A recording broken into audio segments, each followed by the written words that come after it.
2020 corona काल, जिस समय हर किसी की दुनिया में एक बदलाव आया, एक ठहराव आया और सब अपने घर को खर्च चलाने के लिए परेशान थे। हर कोई सोच रहा था अब वो अपना जीवन यापन कैसे करे। अमीर लोगों को इस बात की ज्यादा फर्क नहीं पड़ा, लेकिन गरीब लोगों को इस बात का काफी ज्यादा असर पड़ा। इस बात का असर छत्तीसगढ़ की राजधानी रायपुर के एक परिवार में काफी ज्यादा असर डाल चुका था। उस परिवार का जो मुखिया था वो पहले ही जा चुका था, वो चल बसा था, जिसके बाद सारे घर की जिम्मेदारी एक महिला के ऊपर थी। वो अपने बच्चों का पेट कभी किसी के घर में बर्तन मांजकर, कभी किसी के घर में पराठे बनाकर, इस तरह वो अपना गुजारा करती है और अपने बच्चों को पढ़ाती है। जब माँ परेशान थी तो उसका बेटा उसे परेशान देखकर एक किराने की दुकान पर काम करना शुरू करता है, जहां उसे 9,000 रुपए मिलते हैं। ये बात देखकर उसकी बेटी भी काम करना शुरू करती है, लेकिन जिस काम को वो करती है, जिस दुकान में वो काम करती है, उस दुकान का मालिक उसे परेशान करता है, उसे छेड़ता है, जिसके कारण वो बच्ची काफी ज्यादा परेशान थी। वो एक नाबालिग लड़की थी जो काम कर रही थी। जब वो उस दुकान से काम छोड़ती है तो उस दुकान का मालिक उसके घर आता है और कुछ इस तरह की हरकत करके जाता है कि हर कोई हैरान था, हर कोई परेशान था। सोशल मीडिया के जरिए ये बात जब लोगों में फैली तो हर कोई हैरान था। आदाब, नमस्कार, सत श्री अकाल। आज की जो सच्ची घटना मैं आपको सुनाने जा रही हूँ, ये सच्ची घटना है रायपुर, और यहीं का एक इलाका है गुड़ियारी। गुड़ियारी में एक परिवार रहता है जिसका मुखिया चल बसा है, और उसके जाने के बाद उस घर की जो महिला है वो अपने बच्चों का पेट पालती है। उस महिला को देखकर उसका बेटा काम करने की सोचता है। वो सोचता है कि अपनी माँ की मदद करूं, जिससे कि वो एक किराने की दुकान पर काम करता है, उसे 9,000 रुपए मिलते हैं। ये देखकर उस घर की एक बेटी है जिसका नाम है पूजा, और वो अभी 9वीं क्लास में है। कोरोना काल में पढ़ाई रुक चुकी थी, जिसके कारण वो भी अपनी माँ की मदद करने की सोचती है। और अपने भाई को देखकर वो भी, एक ओंकार तिवारी नाम का व्यक्ति है जिसकी उम्र 47 साल है, उसका एक मसाला सेंटर है, जिसकी दुकान है मसाला सेंटर के नाम से। वो उस पर 1 महीने के लिए काम करने के लिए जाती है, और जब वो जाती है तो वो व्यक्ति धीरे धीरे उसके साथ छेड़खानी शुरू करता है। कुछ समय बीतता है, लेकिन उसकी जो छेड़खानी थी वो बढ़ती जा रही थी, जिससे कि वो बच्ची परेशान थी।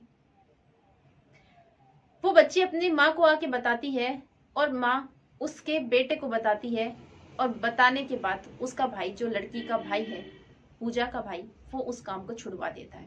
वो कहता है कि बेटा, तुम्हें काम करने की जरूरत नहीं है, जब तक हम हैं तुम अपनी पढ़ाई पे ध्यान दो, अपनी पढ़ाई को पूरा करो। भाई के कहने से पूजा अपनी जॉब छोड़ देती है और अपनी पढ़ाई पर ध्यान देती है। लेकिन ओंकार तिवारी उस लड़की को जब वो देखता है कि उसने काम छोड़ दिया है, अब वो नहीं आ रही है, तो उसके घर पहुंचता है और पूजा की माँ से कहता है कि आप अपनी बेटी पूजा को दोबारा से काम पर भेज दो। जिस पर माँ मना करती है, कहती है कि अभी इसकी पढ़ाई है और इसे पढ़ना है, काम तो पूरी जिंदगी करना है। कुछ दिनों तक ओंकार तिवारी शांत रहता है। वो आए दिन घर पर आकर विनती करता था कि इसे काम पर भेज दो। माँ उसे टरका देती थी, उसे भेज दिया करती थी कुछ ना कुछ बहाना करके। दिन इसी तरह बीत रहे थे। 2022 का समय आता है। अगस्त में उस लड़की को दोबारा से उस दुकान पर काम करना पड़ता है, और काम करने के बाद वो व्यक्ति उसके साथ छेड़खानी शुरू करता है। कहीं ना कहीं ओंकार तिवारी उस लड़की से प्यार करना शुरू कर देता है। वो एक तरफा प्यार था, क्योंकि वो बच्ची काफी कम उम्र की थी। उसकी उम्र सिर्फ 16 साल की थी 2022 में। वो लड़की जब उसकी छेड़छाड़ से परेशान थी तो वो अपने परिवार में बताती है, जहां पर वो दोबारा से उसको काम करना छुड़वा देते हैं। लेकिन ओंकार तिवारी दोबारा से उस पूजा के घर पर पहुंचता है और पहुंचने के बाद उस बच्ची को फिर से परेशान करता है। अब की बार वो पूजा की माँ को कहता है कि तुम अपनी बेटी मुझे दे दो, मैं इससे शादी करना चाहता हूँ, मैं इसे अपनी पत्नी बनाकर रखूंगा, मैं इसे रानी बनाकर रखूंगा, मैं इसकी हर ख्वाहिश को पूरा करूंगा। लेकिन माँ सोच रही थी कि एक 47 साल का व्यक्ति और मेरी बच्ची अभी 16 ही साल की है, मैं उसका हाथ उसके हाथ में कैसे दे दूं। जिस पर वो उस व्यक्ति को मना करती है।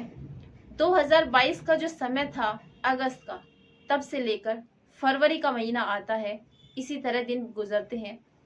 लेकिन ओंकार तिवारी का गुस्सा बढ़ता जाता है और एक दिन फिर से वो पूजा के घर पहुंचता है और पूजा की माँ को फिर से कहता है कि आप मैं अपनी बेटी मुझे दे दो, नहीं तो मैं कुछ ऐसा करूंगा जिसे आप लोग सोच भी नहीं सकते।